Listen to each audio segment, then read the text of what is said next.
ఓ young hero big star remuneration వద్దు అన్నాడంట. ఈ మాట వినగానే నిర్మాతలు ఎగిరి గంతేస్తారు కదా. కానీ ట్విస్ట్ ఉంది.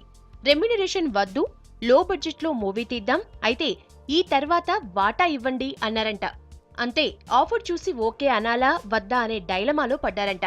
ఈ ఆఫర్ చెప్పింది ఎవరో కాదంటండి, చెర్రీ, రామ్ చరణ్.